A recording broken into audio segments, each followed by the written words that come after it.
विद्यार्थी मित्रांनो नमस्कार. मी डॉक्टर संजय पगार, सहयोगी प्राध्यापक भूगोल विभाग.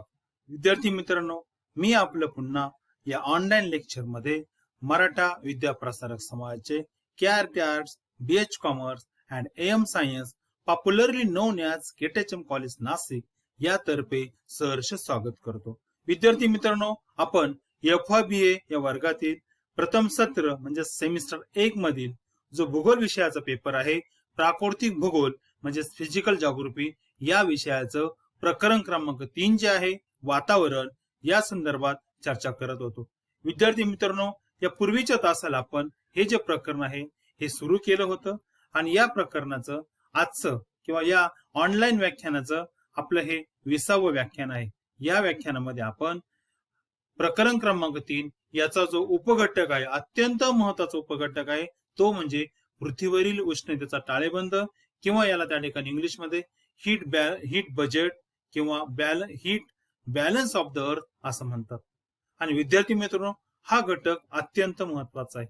या पूर्वीच्या तासाला आपण वातावरण म्हणजे काय, वातावरणातील घटक कोणते आहे, वातावरणाची रचना कशी आहे, वातावरणाचे कोणकोणते थर पृष्ठभागापासून आकाशामध्ये वरती जात असताना आपल्याला आढळतात, त्याची वैशिष्ट्य, त्याच्या व्याख्या, आणि याबद्दल आपण सविस्तर चर्चा मागील तासाला केली आहे.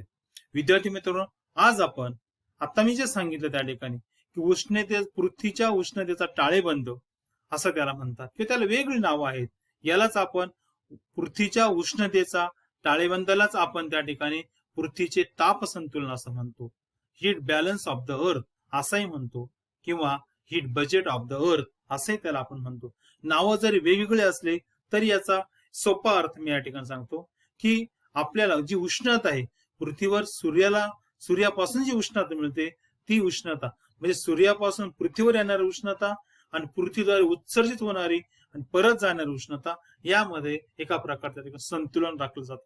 याच्या संदर्भात मध्ये याची सविस्तर व्याख्या आपण बघणारच आहोत, पण एक प्रस्तावना म्हणून या ठिकाणी मी तुम्हाला काही बाबी या ठिकाणी मुद्दाम सांगतो. सर्वात पहिली गोष्ट म्हणजे की आपल्याला माहिती आहे की पृथ्वीप्रमाणेच अनेक ग्रहाला सूर्य हा प्रकाश पुरवत असतो.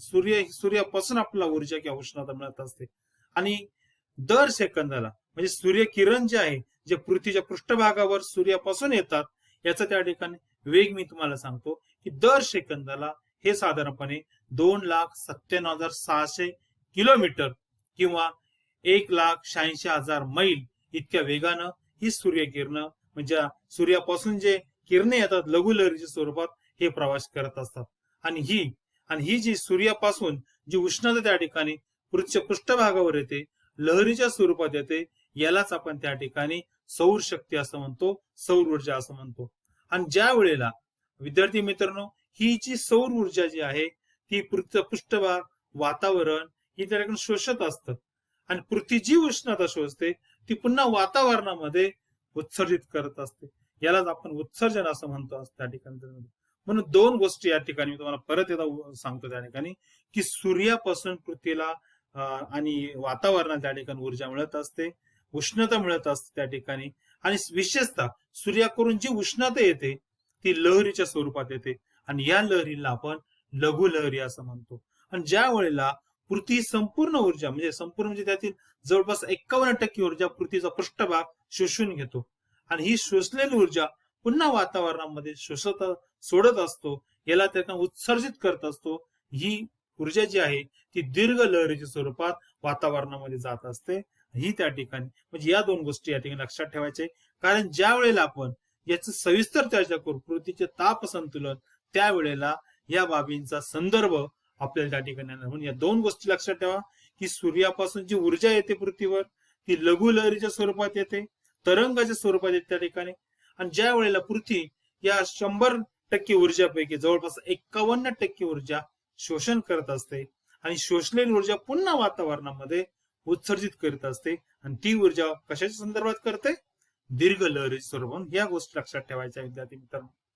आता आपण उष्णतेचा ताळेबंद किंवा उष्णतेचे संतुलन म्हणजे काय याची शास्त्रीय आणि परिपूर्ण व्याख्या सुरुवातीला बघूया आपण त्या ठिकाणी. व्याख्या जरी मोठी दिसते तरी मात्र विद्यार्थी मित्रांनो ती सहज तुमच्या लक्षात येईल त्या ठिकाणी. सुरुवातीला आपण ही व्याख्या आपण त्या ठिकाणी बघूया. सूर्यापासून पृथ्वीला लघु लहरीद्वारे मिळालेली प्रत्यक्ष ऊर्जा व पृथ्वी पुन्हा दीर्घ लहरीच्या माध्यमातून वातावरणात ऊर्जा उत्सर्जित करत असते. यामुळे पृथ्वीवर येणारी ऊर्जा आणि पृथ्वीपासून उत्सर्जित होणारी ऊर्जा यांच्यामध्ये संतुलन राखलं जातं. या संतुलनाचं विद्यार्थी मित्रांनो उष्णतेचा टाळेबंद किंवा पृथ्वीवरील उष्णतेचं संतुलन असं म्हणतात त्या ठिकाणी. म्हणजे परत एकदा सहज आणि सोपी करून सांगतो की विद्यार्थी मित्रांनो दोन गोष्टी या ठिकाणी लक्षात आहे. संतुलन कशामध्ये होतं? सूर्यापासून जी उष्णता येते आणि पृथ्वीपासून जी उष्णता परत जाते, या येणारी उष्णता पृथ्वीपर्यंत आणि पृथ्वीपासून जाणारी उष्णता यामध्ये जे संतुलन राखलं जातं, या संतुलनाला म्हणतात पृथ्वीच्या उष्णतेचा टाळेबंद किंवा पृथ्वीवरील उष्णतेचं संतुलन. त्या ठिकाणी heat balance of the earth किंवा heat budget of the earth असं म्हणतात. मला वाटतं नंतर आपण ज्या वेळेला संपूर्ण ही प्रक्रिया समजून घेऊ त्यावेळेला ही व्याख्या तुम्हाला अधिक त्या ठिकाणी चांगल्या प्रकारे समजेल. एक व्याख्या मुद्दाम तुम्हाला इंग्रजीमध्ये त्या ठिकाणी सांगतो. इंग्रजीमध्ये सुद्धा ही व्याख्या सहज आणि सोपी आहे, आपल्याला सहज लिहिता येईल.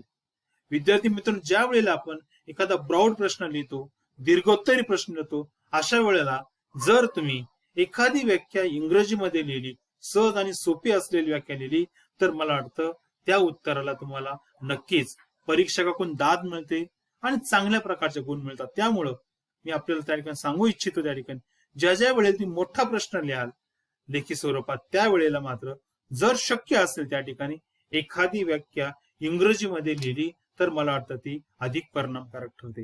म्हणून इथे एक व्याख्या मी तुम्हाला इंग्रजीमध्ये सांगतो. Heat balance of the earth किंवा heat budget of the earth याची ही व्याख्या आहे. A heat budget is the perfect balance between incoming heat absorbed by the earth and the outgoing heat escaping in the form of radiation is known as the heat budget किंवा heat balance of the earth. बघा इथे या दोन गोष्टी महत्वाच्या. पहिली गोष्ट काय महत्वाची आहे व्याख्येमध्ये? there is a balance between two things. The first thing is that incoming heat that is absorbed by the earth आणि दुसरी आहे outgoing heat escaping म्हणजे पृथ्वीच्या पृष्ठभागापासून जी उत्सर्जित होणार ती ऊर्जा आणि पृथ्वीच्या पृष्ठभागावर येणारी ऊर्जा, या दोन्ही ऊर्जेमध्ये जे संतुलन साधलं जातं, जो बॅलन्स साधला जातो, याला त्या ठिकाणी उष्णतेचं संतुलन, पृथ्वीवरील उष्णतेचं संतुलन किंवा heat balance of the earth असं म्हणतात. या दोन्ही व्याख्या मित्रांनो अत्यंत सोपी आहे. म्हणून आपण त्या ठिकाणी या व्याख्येद्वारे आपण या व्याख्येचं आता स्पष्टीकरण कशा प्रकारे सूर्यापासून येणारी ऊर्जा आणि सूर्यापासून उत्सर्जित होणारी ऊर्जा किंवा उष्णता यामध्ये कसं संतुलन राखलं जातं हे आपण एक तक्ता आणि एक परिपूर्ण आकृतीच्या माध्यमातून समजून घेऊया. सुरुवातीला आपण त्या ठिकाणी एक ऍट अ ग्लान्स आपण त्या ठिकाणी आता ज्या वेळेला आपण हे पृथ्वीच्या तापमानाचं संतुलन किंवा पृथ्वीवरील उष्णतेचं संतुलन त्या ठिकाणी बघतो त्यावेळेला विद्यार्थी मित्रांनो काही शब्द तुमच्या कानावर पडतील. म्हणून प्रथमतः आपण हे शब्द सहजपणे त्या ठिकाणी समजून घेऊया, संकल्पनेच्या माध्यमातून याच्या व्याख्या समजून घेऊया. मग ज्या वेळेला आपण ही संपूर्ण प्रक्रियेचं वर्णन करू त्यावेळेला हे शब्द त्या ठिकाणी संदर्भाला येतील आणि ती प्रक्रिया तुम्हाला सहज समजेल, चटकन तुमच्या लक्षात येईल. त्यामुळं प्रथमतः आपण याच्या संकल्पना आहे, ज्या संकल्पना आपल्याला वारंवार आपल्या विश्लेषणामध्ये येणार आहे, त्या ठिकाणी स्पष्टीकरणामध्ये येणार आहेत, त्या आपण आधी समजून घ्या. या सुद्धा संकल्पना सोप्या आहेत आणि मला वाटतं एकदा जरी आपण वाचल्या, काळजीपूर्वक त्या ठिकाणी लक्षात ठेवल्या, तर मला वाटतं त्या तुम्हाला सहज सांगतील. आता पहिली संकल्पना बघूया आपण, सौर शक्ती, ज्याला आपण सोलर एनर्जी असं म्हणतो त्या ठिकाणी किंवा सोलर रेडिएशन असं म्हणतो त्या ठिकाणी. बघा व्याख्या एकदम सोपी आहे. सूर्याच्या पृष्ठभागापासून सर्व बाजूला मोठ्या प्रमाणात उष्णता सतत बाहेर पडली जाते. ही उष्णता विभिन्न लांबीच्या तरंगाद्वारे प्रवाहित होत असते, व तिचं वहन होत असतं. आणि हे वहन कसं होतं? दर सेकंदाला साधारणपणे 2,97,600 किलोमीटर किंवा जर मैलाच्या मध्ये सांगितलं हेच अंतर आपण जवळपास 1,86,000 मैल इतक्या वेगानं या प्रवास करणाऱ्या विद्युत चुंबकीय लहरी आहेत. या चुंबकीय लहरीद्वारे जी ऊर्जा पृथ्वीवर येते त्या ऊर्जेला आपण सौर शक्ती किंवा सौर म्हणजे सोलर इन्सोलेशन असं म्हणतो त्या ठिकाणी. म्हणजे या ठिकाणी दोन गोष्टी महत्वाच्या. ही व्याख्या जरी आपल्याला मोठी दिसत असली तर याच्यामध्ये दोनच गोष्टी महत्वाच्या. पहिली गोष्ट काय महत्वाची आहे की सूर्याच्या पृष्ठभागापासून सतत ऊर्जा बाहेर पडत असते आणि ही ऊर्जा पृथ्वीच्या पृष्ठभागावर येत असते. कशाच्या माध्यमातून येते? तरंगाच्या स्वरूपामध्ये, लघु लहरीच्या स्वरूपामध्ये. आणि त्याचा वेग इथं दिलाय दर सेकंदाला. विद्यार्थी मित्रांनो, दर सेकंदाला 2,97,600 किलोमीटर इतका वेगानं प्रवेश करत असतो त्या ठिकाणी. आणि ही जी पृथ्वीच्या पृष्ठभागाला या वातावरणाला लघु लहरीच्या स्वरूपात, तरंगाच्या स्वरूपात जी ऊर्जा मिळते, या ऊर्जेला आपण सौर शक्ती किंवा इन्सुलेशन असं म्हणतो.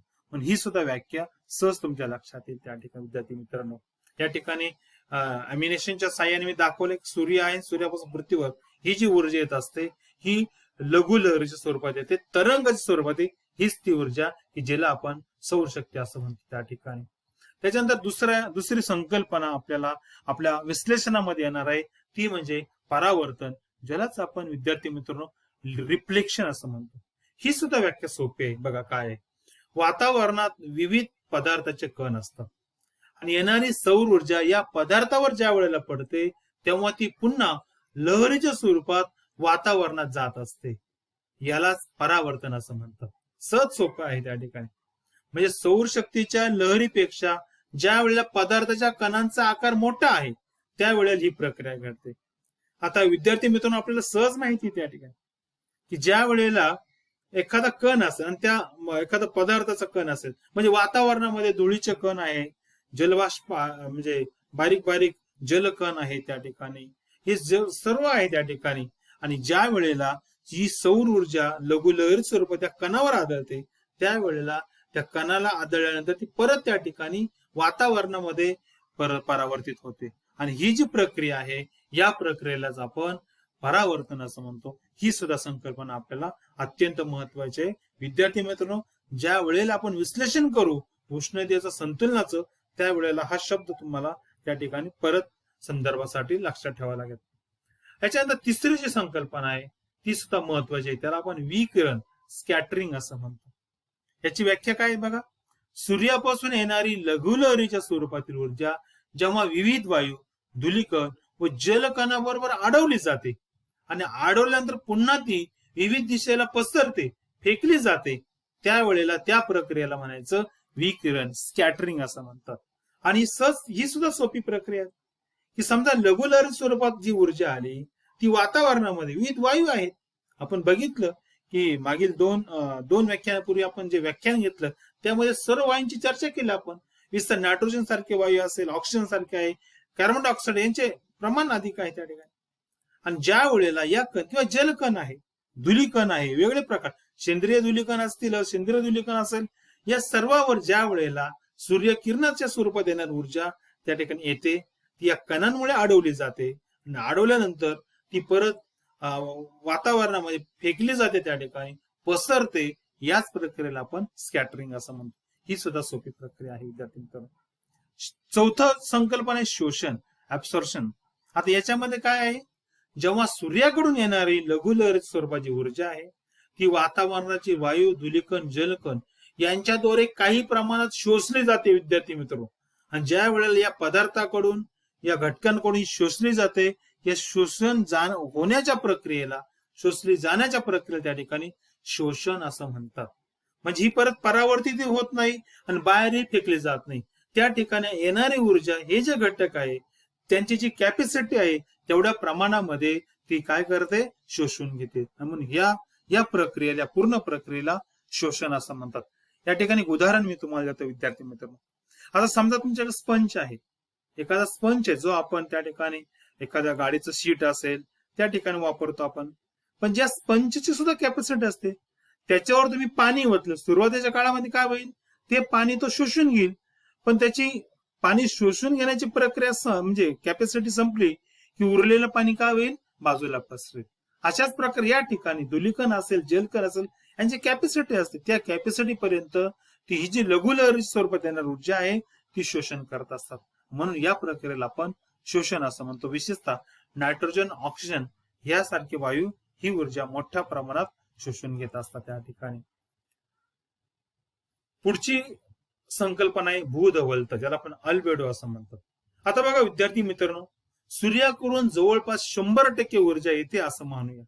यापैकी 35% सौर ऊर्जा अशी असते की ती पृथ्वीच्या पृष्ठभागावर प्रत्यक्ष येतच नाही. म्हणजे सूर्य आणि पृथ्वी या दरम्यान ती ज्यावेळेस प्रवास करते त्यावेळेला प्रवास करताना जवळपास त्याच्याची 35% ऊर्जा जी आहे ती वातावरणामध्ये पृथ्वीला स्पर्श न करता पृथ्वीवर येण्यापूर्वीच ती परत परावर्तित होत असते. आणि ही जी परावर्तित पुन्हा आकाशात जी परावर्तित होणारी जी ऊर्जा आहे जी सूर्यापासून आपल्याला मिळत होती ती परावर्तित होते. या परावर्तित होणाऱ्या ऊर्जेलाच आपण भूधवलता किंवा भूरावर्तकता किंवा अल्बेडो ऑफ द अर्थ असं म्हणतो. विशेषतः भूधवलता हा सोपा शब्द आहे, हा आपण लक्षात ठेवायचा आहे की ही अशी ऊर्जा आहे की सूर्यापासून निघते, पृथ्वीकडे येते, परंतु पृथ्वीवर न पोहोचता वाटेतच ती जवळपास 35% ऊर्जा जी आहे ती वातावरणामध्ये परत परावर्तित होते. या परावर्तित होणाऱ्या ऊर्जेला आपण भूधवलता असं म्हणतो. या 35%चं वितरण कसं आहे, कोणकोणत्या घटकांच्या माध्यमातून ती परावर्तित होते ते आपण पुढच्या आकृतीमध्ये सविस्तर बघूया. आता फक्त तुम्ही 35% ऊर्जा ही 100 पैकी ऊर्जेपैकी परावर्तित होते, ती पृथ्वीच्या पृष्ठभागावर पोहोचत नाही. या ऊर्जेला आपण भूधवलता असं म्हणतो, इतकं लक्षात ठेवा. आपण याचं सविस्तर वर्णन पुढच्या आकृतीमध्ये करणार आहोत. आता विद्यार्थी मित्रांनो, हा पृथ्वीच्या उष्णतेचा टाळेबंद जो आहे, जे मी तुम्हाला व्याख्यामध्ये सांगितलं, येणारी ऊर्जा आणि जाणारी ऊर्जा याच्यामध्ये संतुलन साधलं जातं, याला आपण पृथ्वीच्या उष्णतेचा टाळेबंद असं म्हणतो. आता आपण सुरुवातीला एक सारणी बघूया. या सारणीमध्ये मी तुम्हाला सांख्यिकी माहिती सांगतो. पृथ्वीवर येणारी जी लघु लहरीच्या स्वरूपात जी ऊर्जा आहे आणि पृथ्वीपासून दीर्घ लहरीच्या स्वरूपात जाणारी ऊर्जा आहे, या संदर्भामध्ये सुरुवातीला आपण ऍट अ ग्लान्स त्याची सांख्यिकी माहिती बघूया त्या ठिकाणी. बघा तर मग त्या ठिकाणी आता बघा, लघु लहरीद्वारे येणारी उष्णता ही टक्केवारी दिलेली आहे. असं मानायचं आपण सूर्यापासून येणारी ऊर्जा ही 100% आहे. म्हणजे 100%चं वितरण कसं आहे बघा. आता या ठिकाणी ही येणारी ऊर्जा आहे, ही जी ऊर्जा आहे विद्यार्थी मित्रांनो, ही ऊर्जा पृथ्वीच्या पृष्ठभागाद्वारे प्रत्यक्ष शोषली जात नाही. ही पृथ्वीवर येण्यापूर्वीच ही 49% ऊर्जा जी आहे वेगवेगळ्या प्रक्रियेतून वेगवेगळ्या घटकांच्या माध्यमातून तिचं त्या ठिकाणी म्हणजे परत वातावरणात जाते, वातावरणात ती शोषली जाते किंवा आकाशात परावर्तित होते. बघूया आपण त्या ठिकाणी. आता बघा, आता समजा आपण 100% येते असं मानूया, यापैकी विद्यार्थी मित्रांनो 27% जी ऊर्जा आहे ती ऊर्जा ढगांमुळे तिचं परावर्तन होतं आणि परत ती वातावरणामध्ये आकाशामध्ये त्या ठिकाणी परावर्तित होते. ही किती आहे? 27%. त्याच्यानंतर धूळ आहे, वायू आहे, जलकण आहे, यांच्याद्वारे 6% ती काय होते? परावर्तित होते. त्यानंतर पृथ्वीचा जो पृष्ठभाग आहे, विशेषतः बर्फाळ जो प्रदेश आहे, या ठिकाणी सुद्धा ज्या वेळेस सूर्याची म्हणजे लघु लहर स्वरूपात ऊर्जा येते त्यावेळेला ती त्या भागाला स्पर्श करते आणि लगेच परावर्तित होते. अशी ऊर्जा किती टक्के आहे? 2%. मग जवळपास जर तुम्ही बघितलं की 27 आणि 6 33 आणि 2 35% ऊर्जा जी आहे विद्यार्थी मित्रांनो, ही पृथ्वीवर येत नाही, वातावरणामध्ये ती राहत नाही, ती परावर्तित होते आणि पुन्हा सोडते. ही जी 35% ऊर्जा आहे ना विद्यार्थी मित्रांनो, ही पृथ्वीला कोणत्याही कामासाठी उपयोगी पडत नाही, ज्याला आपण भूधवलता असं म्हणतो त्या ठिकाणी. आणि 14% जी ऊर्जा आहे या ठिकाणी विद्यार्थी मित्रांनो, ही ऊर्जा मला वाटतं त्या ठिकाणी मोठ्या प्रमाणामध्ये वातावरणातून शोषली जाते त्या ठिकाणी. म्हणून लक्षात ठेवायचं ही ऊर्जा जी आहे वातावरणाद्वारे शोषली जाते. म्हणजे अशा प्रकारे पृथ्वीच्या पृष्ठभागावर येण्यापूर्वीच 49% जी ऊर्जा आहे ती ऊर्जा विद्यार्थी मित्रांनो एकतर आकाशामध्ये परावर्तित होते किंवा काही ऊर्जा म्हणजे 14% ऊर्जा वातावरणाचे जे विविध घटक आहे जे आपण बघितलं, त्याच्यामध्ये जलकण असेल, त्या ठिकाणी धुळीचे कण असेल, वेगवेगळे वायू असेल, यांच्याद्वारे शोषली जाते. म्हणजे याचा अर्थ 49% ऊर्जा विद्यार्थी मित्रांनो पृथ्वीच्या पृष्ठभागाला स्पर्श करत नाही, म्हणजे ती पृथ्वीद्वारे शोषली जात नाही. हिचं परावर्तन किंवा शोषण आधीच होतं. मग आता ज्या वेळेला उरलेली 100 पैकी 49 गेले म्हणजे 51% उरले. ही 51% ऊर्जा जी आहे पृथ्वीचा पृष्ठभाग शोषतो आणि शोषल्यानंतर ती तिथंच राहत नाही विद्यार्थी मित्रांनो, त्याही ऊर्जेचं पुन्हा परावर्तन होतं, पुन्हा त्या ठिकाणी वातावरणात सोडली जाते, त्या ठिकाणी उत्सर्जित केली जाते. ती कशा माध्यमातून जाते 51% बघूया आपण त्या ठिकाणी. भूपृष्ठाकडून आकाशाकडे उत्सर्जन होतं. ती किती आहे? 17% आहे विद्यार्थी मित्रांनो.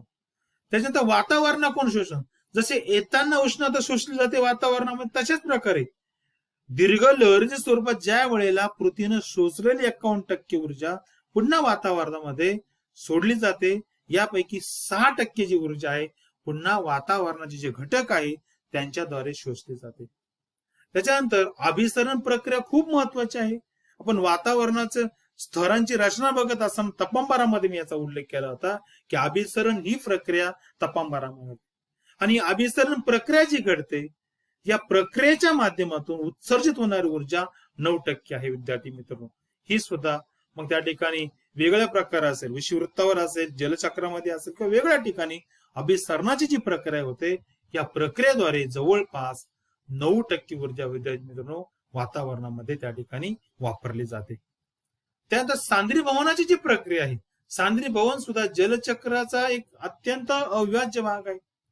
म्हणजे ढगांची निर्मिती होण्यासाठी आपल्याला माहिती आहे की ज्या वेळेला पृथ्वीच्या पृष्ठभागावर जे जलाशय आहे या ठिकाणी सूर्याच्या उष्णतेमुळे ते पाणी तापतं, त्याची वाफ होते, ही वाफ अति उंचावर जाते, त्या ठिकाणी तापमान कमी असल्यामुळं त्या ठिकाणी कंडेन्सेशन जी सांद्रीभवनाची प्रक्रिया घडते.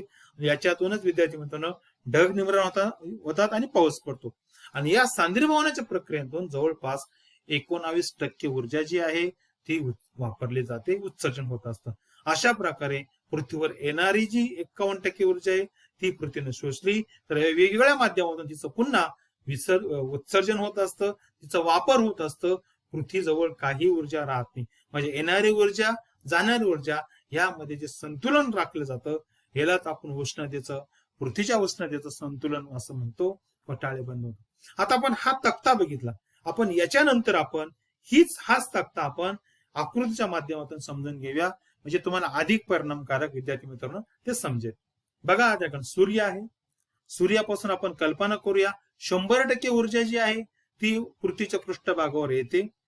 सौर ऊर्जा जी आहे ही लघुलहरीच्या स्वरूपात येते. ही पृथ्वी आहे, पृथ्वीच्या जवळ येते त्या ठिकाणी. आता याच्यापैकी बघा जवळपास आता पृथ्वीला स्पर्श न करता किती टक्के ऊर्जा वातावरणात भूधवलताच्या स्वरूपात जाते ते बघूया आपण त्या ठिकाणी. बघा ढग जे आहे या ढगांच्या माध्यमातून 27% ऊर्जेचं परावर्तित होतं की जी ऊर्जा पृथ्वीच्या पृष्ठभागापर्यंत विद्यार्थी मित्रांनो पोहोचत नाही. येताना त्या ठिकाणी इथूनच या ढगांद्वारे तिचं परावर्तन होतं 27%. त्याच्यानंतर दुसरा जो घटक आहे की ज्यामुळं ही ऊर्जा पुन्हा वातावरणामध्ये परत जाते, आकाशामध्ये परत जाते, ही आहे 6%. वायू असेल, धूळ असेल, धुळीकण असेल, जलकण असेल याद्वारे विकिरण प्रक्रियेच्या माध्यमातून ही 6% ऊर्जा पुन्हा आकाशामध्ये परावर्तित होत असते. त्याच्यानंतर जवळपास 2% ज्याला आपण म्हटलो की ज्या ठिकाणी विशेषतः ध्रुवीय प्रदेश असेल किंवा पृथ्वीचा काही पृष्ठभाग असा आहे की त्या ठिकाणी ऊर्जा स्पर्श केला या किरणाने की लगेचच त्या क्षणी त्या ठिकाणी ती परत परावर्तित होऊन वातावरणात पसरते. अशा प्रकारे 2% ऊर्जा जी आहे ती पृथ्वी पृष्ठभागापर्यंत येते, परंतु ती पृथ्वीद्वारे शोषली जात नाही. ती 2% ऊर्जा जी आहे ती परत परावर्तित होते. याला आपण भूधवलतेचा एक भाग आहे त्या ठिकाणी.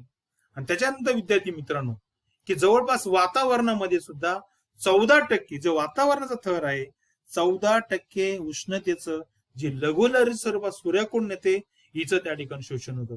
म्हणजे 35 अधिक 14 म्हणजे जवळपास 49% ऊर्जा विद्यार्थी मित्रांनो पृथ्वीच्या पृष्ठभागाद्वारे शोषली जात नाही.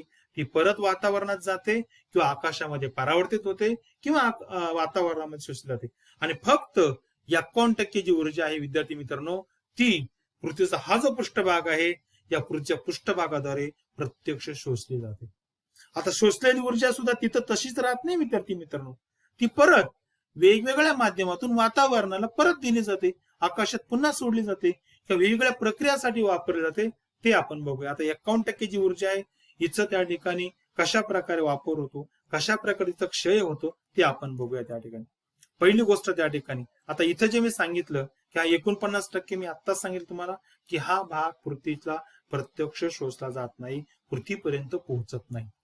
आता बघा ही जी 51% आहे तिचं पहिलं कार्य 17% जी ऊर्जा आहे ती आकाशामध्ये परावर्तित होते, त्या ठिकाणी उत्सर्जित होते, 17% आहे. त्याच्यानंतर जवळपास 6% ऊर्जा जी आहे ती वातावरणामधले जे घटक आहे, धुलीकण असेल, जलकण असेल किंवा वेगवेगळ्या प्रकारचे वायू असेल, यांच्याद्वारे विशेषतः ज्याला आपण हरितगृह वायू असं म्हणतो, हे वायू विशेषतः ही ऊर्जा कार्बन डायऑक्साईड सारखे जे वायू आहेत, ही ऊर्जा मोठ्या प्रमाणामध्ये शोषण करत असतात त्या ठिकाणी. त्याच्यानंतर जवळपास 9% ऊर्जा जी आहे ती अभिसरण ही प्रक्रिया आहे, या अभिसरण प्रक्रियेच्या माध्यमातून उत्सर्जित होते, तिचा वापर केला जातो, ही आहे 9% आहे. आणि त्याच्यानंतर जवळपास वातावरणामध्ये जे ढग आहेत, त्या ढगांच्या माध्यमातून जवळपास 19% ऊर्जा जी आहे विद्यार्थी मित्रांनो, ती या ढगांद्वारे त्या ठिकाणी उत्सर्जित केली जाते, ती घेतली जाते त्या ठिकाणी. आणि सांद्रीभवनाची जी प्रक्रिया आहे ती या ठिकाणी होत असते, पण सांद्रीभवनाच्या प्रक्रियेमध्ये या ठिकाणी याचा वापर होत असतो, हे लक्षात ठेवायचं त्या ठिकाणी. त्याच्यानंतर विद्यार्थी मित्रांनो, की आपण आता बघितलं की जवळपास ही जी आहे 51%च आपण, मी परत एकदा सांगतो त्या ठिकाणी, ही 17% आपण अवकाशात उत्सर्जित झाली, 6% वातावरण शोषली, 9% अभिसरण प्रक्रियेद्वारे उत्सर्जित झाली आणि 19% जी सांद्रीभवनाची प्रक्रिया आहे, या सांद्रीभवनाच्या प्रक्रियेद्वारे त्या ठिकाणी वापरली गेली. म्हणजे अशा प्रकारे 51% जी ऊर्जा लहरीद्वारे पृथ्वीने शोषली होती, ती पुन्हा पृथ्वीच्या वातावरणामध्ये, पृथ्वीच्या आजूबाजूच्या वातावरणात वेगवेगळ्या प्रक्रिया असेल, घटक असेल, यांच्यामध्ये ती वापरली गेली. म्हणजे अशा प्रकारे बघा, इथं 65% जी शोषण केलेली आहे ती वातावरणामध्ये जाते, त्याच्यामध्ये 14% इथं गेली आणि 51% पुन्हा इकडे गेली. म्हणजे अशा प्रकारे वातावरणाकडून जवळपास 65% ऊर्जा ही वापरली जाते, शोषली जाते विद्यार्थी मित्रांनो.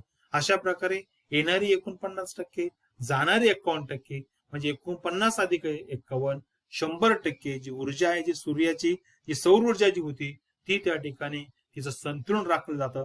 आणि हे विद्यार्थी मित्रांनो संतुलन आहे, सूर्यापासून येणारी ऊर्जा, मग ती 49% तर पृथ्वीपर्यंत येतच नाही, जी 51% येते ती ऊर्जा परत पृथ्वी वातावरणामध्ये सोडत असते, वेगवेगळ्या प्रक्रियेच्या माध्यमातून उत्सर्जित होत असते, वेगवेगळ्या प्रक्रियांसाठी वापरली जाते. पण येणारी ऊर्जा, जाणारी ऊर्जा याच्यामध्ये संतुलन राखलं जातं. या संतुलनाला आपण पृथ्वीवरील उष्णतेचा ताळेबंद किंवा पृथ्वीवरील उष्णतेचं ताप संतुलन असं म्हणतो, हे आपण त्या ठिकाणी बघितलं. यानंतर विद्यार्थी मित्रांनो, शेवटी जाता जाता 1-2 गोष्टी मी तुम्हाला मुद्दामून परत सांगतो त्या ठिकाणी, की वातावरण हे दीर्घ लहरीद्वारे तापतं. यामुळे आता दीर्घ लहरी म्हणजे कोणत्या, जी 51% विद्यार्थी मित्रांनो पृथ्वीच्या पृष्ठभागाने शोषली, त्याच्यानंतर त्या पृष्ठभागापासून जी रिलीज होते, जी परावर्तित होते, वातावरणात पुन्हा सोडले जाते, त्या दीर्घ लहरी असतात. आणि या दीर्घ लहरीद्वारे पृथ्वीच्या पृष्ठभागापासून वरती जात असताना वातावरण हे तापत जातं त्या ठिकाणी. आणि हे तापल्यानंतर हवा जी तापल्यानंतर प्रसरण पावते, हलकी होते, वातावरणाच्या वरच्या थरात जाते. आणि या प्रक्रियेमुळे वातावरण जे आहे हे वातावरण तापतं. आणि या वातावरणामध्ये हवेचं ज्या वेळेला आपण उष्णता मिळतो, याच उष्णतेला विद्यार्थी मित्रांनो आपण तापमान असं म्हणतो, त्या ठिकाणी टेम्परेचर असं म्हणतो. तर विद्यार्थी मित्रांनो, या ठिकाणी आपण थांबूया. मला वाटतं नक्कीच तुम्हाला आजचा जो टॉपिक आहे, सोपा टॉपिक होता, तो समजला असेल अशी मी खात्री करतो. जरी विद्यार्थी मित्रांनो आपल्याला हा टॉपिक असेल किंवा या पूर्वीचे टॉपिक असेल, याच्यामध्ये जर कोणत्याही प्रकारची शंका आली तर विद्यार्थी मित्रांनो मला आपल्या गुगल क्लासमध्ये प्रश्न विचारा. त्यानंतर मी माझ्या पहिल्या 1-2 व्याख्यानाला माझा ईमेल तुम्हाला दिलेला आहे, या ईमेलवर तुम्ही तुमचा प्रश्न मला पाठवू शकतात. नक्कीच मी तुमच्या प्रश्नाचं समाधानकारक उत्तर देईल. या ठिकाणी मी अशी आपल्याला अपेक्षा व्यक्त करतो की आपल्याकडून जर प्रश्न आले तरी मी तुम्हाला वेळीच उत्तर देईल. कोणत्याही प्रकारची त्या ठिकाणी काळजी करू नका.